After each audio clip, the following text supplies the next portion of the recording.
Welcome to The Explainer. I am absolutely thrilled you're joining me today because we are going to unpack literally one of archaeology's most captivating, mind-bending mysteries. We are talking about a historical whodunit on an epic scale, a full-blown investigation into the sudden, terrifying collapse of a spectacular ancient world. We're on the hunt for the culprits behind the destruction of the Bronze Age civilizations, a mysterious force known in the shadows of history as the Sea Peoples. All right, I want you to picture the Eastern Mediterranean, right around 1200 BCE. Picture this thriving, incredibly vibrant world. You've got enormous palaces, busy ports just packed with merchant ships, wealthy cities filled with master craftsmen, scribes, and these incredibly powerful armies. But then, almost in the blink of an eye, historically speaking, the entire vibe just shatters. The archaeological record suddenly shows us a totally stark contrast.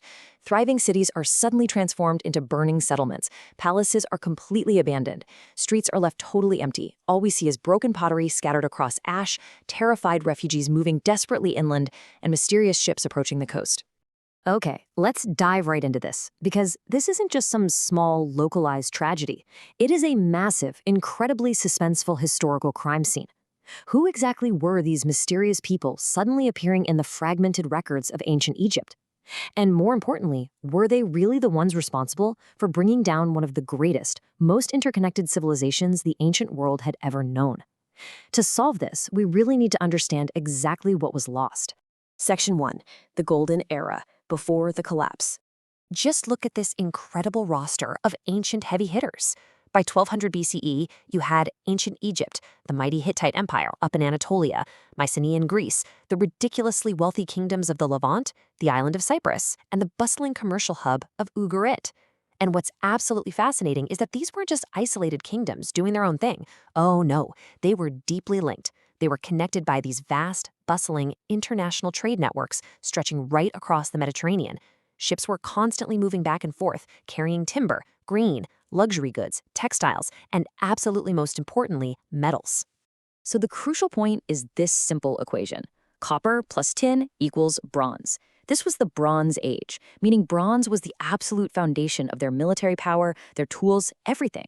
But here's the catch. To make bronze, you need copper and tin, and those two resources were very rarely found in the same place. That meant that every single state we just talked about depended entirely on long-distance international trade just to survive. It was an incredibly powerful world, but just like our modern global supply chains today, its deep interconnectedness made it highly, highly vulnerable to disruption. Section 2. The crime scene, a devastating pattern. As archaeologists actually dig into the dirt of the late 13th and early 12th centuries BCE, a terrifying pattern emerges for us: destruction layers. They find layers of ash and absolute ruin spread right across the region. But here is the critical distinction you have to keep in mind. The late Bronze Age collapse is a prolonged period of major disruption. It is not just one single catastrophic Tuesday where everything fell apart. See, archaeology is fantastic at showing us exactly what got destroyed. We can clearly see the burned walls and the crushed pottery, but it heavily, heavily struggles to tell us exactly who lit the match. Section 3. The suspects. Who lit the match? Enter our prime suspects. We call them the Sea Peoples, but I need to emphatically state right now that this is a totally modern scholarly label. Please do not picture one unified nation, a single massive empire, or some grand evil king plotting world domination. The ancient sources do not show that at all. Instead, what we get are fragmented references, mostly from ancient Egypt, pointing to several different, completely unallied groups who were just on the move. Now, what's really interesting about this is how much of it remains a total mystery even today. Check out these names pulled straight from Egyptian records: the Shurden, the Peliset, the Checker, along with others like the Shekelesh and Denyen. Modern scholars are literally still fiercely debating their true identities and origins. Some theories place the Shurden in the Aegean or maybe Anatolia. The Peliset might be from the Levant or maybe the Aegean. The Checker could be Anatolian or from Cyprus. These groups just sort of pop up in different contexts, and the proposed identifications remain super debated.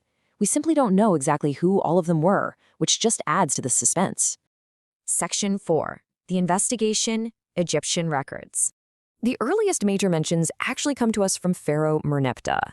His inscriptions describe these mysterious groups coming from the sea, and, of course, they detail a fierce, totally victorious Egyptian military response.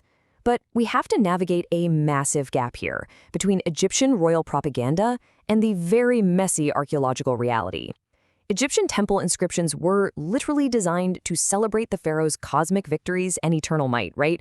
They definitely were not writing objective modern history reports for us to read 3,000 years later. So we really have to interpret their accounts of these sea peoples incredibly carefully. Section 5. The domino effect. Systemic failure. Let's move to and see how this builds into a truly devastating chain reaction. We aren't just looking at warfare here, we're looking at multiple, simultaneous crises constantly reinforcing one another. Think about it like a domino effect. A shift in climate causes a brutal regional drought. Reduced harvests immediately produce severe food shortages and famine. What happens next? Starving populations are forced into mass migration. As desperate refugees and roaming bands move into new territories, it triggers intense regional conflict. And remember our fragile bronze supply chain? All this chaos causes a total trade breakdown, which creates even more shortages, starting the vicious cycle all over again. The sea peoples might have been both the symptoms and the cause of this cascading systemic failure. Section 6. Voices from the Ashes. The Fall of Ugarit.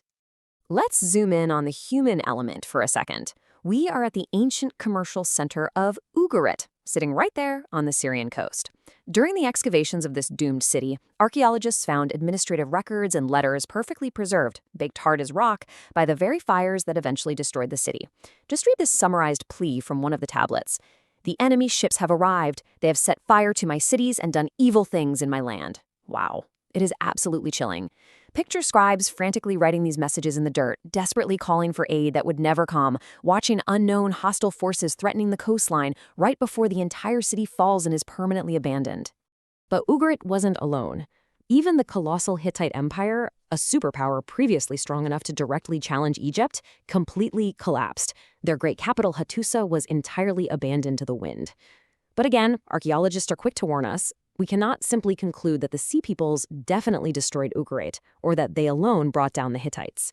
This was an incredible regional failure involving environmental stress, political rot, economic ruin, and huge social uprisings, all mixed together with external attacks. Section 7. The Final Stand. Egypt's Response. And this brilliantly illustrates a massive point. If the Sea Peoples weren't the single cause of the collapse, why did the ancient Egyptians portray them as the ultimate apocalyptic threats? Well, because during the reign of Ramesses III, that threat literally arrived at their doorstep. Imagine the absolute sheer dread of Egyptian scouts stationed along the coast, looking out over the water and observing an armada of enemy ships steadily approaching. The desperate, armed survivors of a broken, burning world were heading straight for them. The Bronze Age world was basically dying. The trade routes were severed, the great palaces were burning, and the historical record itself was being plunged into darkness. But when this mysterious, fragmented force finally reached the borders of Egypt, one of the ancient world's most formidable military machines was waiting for them. The battle lines were drawn for one of the most famous confrontations in history, a massive clash carved deeply into temple walls that would give birth to this very mystery. Thank you so much for joining me on this explainer. I want to leave you with this to ponder. When the ashes of the Bronze Age finally settle, what happens when the greatest ancient kingdom faces the ultimate collapse? Welcome to this explainer. All right, picture this. The year is 1177 BCE. You're standing right on the Egyptian coast, looking out over the Mediterranean. The air is literally thick with tension. Why? Because hundreds of ancient, unfamiliar ships are just looming on the horizon. And the great pharaoh Ramesses III, he is frantically preparing his forces for a massive, all-out clash. But who exactly is on those ships? Well, that brings us right to our central mystery. We are investigating what is basically the ultimate ancient crime scene, the Late Bronze Age collapse. The title of this explainer poses a pretty massive question, but honestly, an even more vital one is this. Did the Sea Peoples actually destroy the Bronze Age civilizations all by themselves? Or were they really just one moving piece of a much larger, much more catastrophic puzzle? Part 1. The Egyptian Battles, Clash at the Coast. Okay, let's dive into this. Ramesses III was ruling during the very final stages of Egypt's new kingdom, which was a time when neighboring lands were already crumbling to pieces. He knew this huge land and sea confrontation was coming, so the entire Egyptian military machine was kicked into high gear. Now, what's really interesting about this is the stark contrast between what the Egyptians officially claimed happened and historical reality. If you look at the breathtaking stone reliefs at the Temple of Medinet Habu, it's basically cinematic state propaganda. It shows the pharaoh scoring this total, flawless defeat against a unified invading army. But the historical reality? The invaders absolutely weren't one giant, unified nation. Instead, they were diverse groups of people just kind of moving through a period of extreme regional instability. So, who exactly were our prime suspects? Well, the Egyptians actually named names. Their texts mention groups like the Peliset, the Checker, the Shekelesh, the Denyen, and the Weshish. It honestly sounds a bit like something straight out of a fantasy novel, doesn't it? But the truly fascinating part is that their exact identities and where they actually came from remain heavily debated by modern archaeologists even today. We just don't have a neat, single origin story for all of them. They were most likely this really complex mix of displaced populations, opportunistic warriors, and migrants coming from the Aegean or the broader Eastern Mediterranean. And here is where our historical plot really thickens. Egypt survived. They fought off these maritime and land groups, and they won. But while the Egyptians were busy carving their glorious victories into stone, the entire interconnected Bronze Age system was completely shattering all around them. Neighboring empires were just collapsing simultaneously. And this deepens our mystery immensely, right? Because if the Sea Peoples were decisively defeated by Egypt, why on earth did the rest of the known world seem to just end? Part 2. Tracking the Sea Peoples. The trail goes cold. If we try to track what actually happened to these mysterious groups after the Egyptian battles, well, the trail goes cold pretty fast. But we do have some really compelling archaeological clues regarding one specific group, the Peliset. Scholars heavily connect them to the later Philistines. When archaeologists dig down into the early Iron Age layers of the southern Levant, they find these major cultural shifts. We're talking new pottery styles, totally different settlement patterns, and very distinct food and architectural traditions. But it's vital to note here that their origins were super complex. It wasn't just a sudden, complete replacement of the local people. Instead, these migrating communities interacted with, and actually often merged into, the local populations over time. And what about the rest of the groups we just mentioned? Honestly, their fates were incredibly scattered. While the Pelesites seemingly settled down and transformed in the Levant, groups like the Checker and the Shekelesh likely just merged with local populations, formed much smaller hidden communities, or honestly, they might have simply disappeared altogether as distinct political entities. We kind of have to embrace the uncertainty here. Modern archaeology just doesn't provide a neat, tidy final chapter for every named suspect. And, that is a massive part of the intrigue. Part 3. A wider regional collapse. Zooming out. To really wrap our heads around what actually destroyed the Bronze Age civilizations, we need to zoom out. We have to shift our narrative away from just a single military conflict and look at the highly globalized network of the Eastern Mediterranean. And this brilliantly illustrates just how interconnected they were. Just consider the major players here. You have the mighty Hittite Empire, the palatial societies of Mycenaean Greece, the incredibly wealthy trade hub of Ugarit, which, by the way, was essentially the Wall Street of the ancient world, the copper-rich island of Cyprus, and of course, the powerhouse of Egypt. These societies were deeply, deeply intertwined through international diplomacy, crucial supply chains, and just constant trade. They heavily relied on each other just to survive and thrive. Then, the unthinkable happened. That incredibly complex, interconnected system simply broke apart. It is a devastating scene. The grand capital of Hattusa, abandoned and destroyed. Mycenaean palaces, burned straight to the ground. That bustling port of Ugarit, left in absolute ruins. In fact, archaeologists have actually found desperate, unsent clay tablets pleading for military help still sitting right there in the ancient ovens. The sheer geographical scale of these ruined cities and abandoned centers absolutely proves that the Sea Peoples couldn't have done it all. They were really just one element in a much, much larger systemic transformation. Part 4. The domino effect. Systemic failure. So, if it wasn't just a giant coalition of pirates and warriors, what was the real culprit behind the Bronze Age collapse? Well, think of it as a terrifying cause and effect sequence, where a single massive failure just ripples through the entire network. It all begins with severe, prolonged climate stress and drought. This lack of rain immediately triggers failed harvests and widespread famine, which then stops trade dead in its tracks. Ships just stop sailing. Critical resources like copper and tin completely stop flowing. And without that wealth, palaces can't feed or pay their armies, which sparks internal rebellion. Suddenly, you're left with a starving, fractured society that is incredibly vulnerable to war and mass migration. The dominoes fall, one by one, bringing the whole system down. Part 5. The Final Verdict. A World in Motion.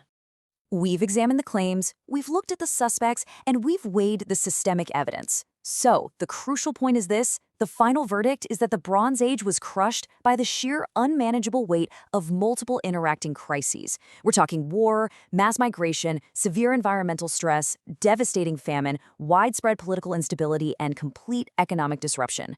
No single civilization could possibly withstand all of those pressures hitting simultaneously. The Sea Peoples were not the sole cause of the collapse. They were simply a symptom of a desperately unstable world. They were just populations reacting to these interacting pressures, moving around simply to survive. To really put this into perspective, think about the timeline. Pre-1177 BCE, we had this golden age of interconnected empires. Then, right around 1177 BCE, that systemic stress peaks, bringing the absolute chaos of the Sea Peoples right to Egypt's doorstep. But look at the post-collapse era. The world didn't actually end. People adapted. From the smoking ruins of the late Bronze Age came the rise of iron technology, the rebuilding of societies, and the dawn of entirely new kingdoms. The Eastern Mediterranean entered a brand new historical era. I really want you to remember this powerful realization. The Bronze Age did not end because one enemy appeared from the sea. It ended because an interconnected world became vulnerable to multiple crises at once. The Sea Peoples may have been invaders, or refugees, or warriors, but above all else, they were part of a world in motion. They lived in an era where empires that seemed permanent, empires that had literally stood for centuries, collapsed within just a few short generations. Which leaves us with this final, somewhat chilling thought to ponder. If these ancient, intricately interconnected empires could collapse so rapidly under the weight of climate stress, trade disruption, and migration, what does that mean for our own highly connected global world today? History rarely repeats itself exactly, but it sure does often rhyme. Thank you so much for diving into this explainer with me. Keep questioning the world around you and keep learning.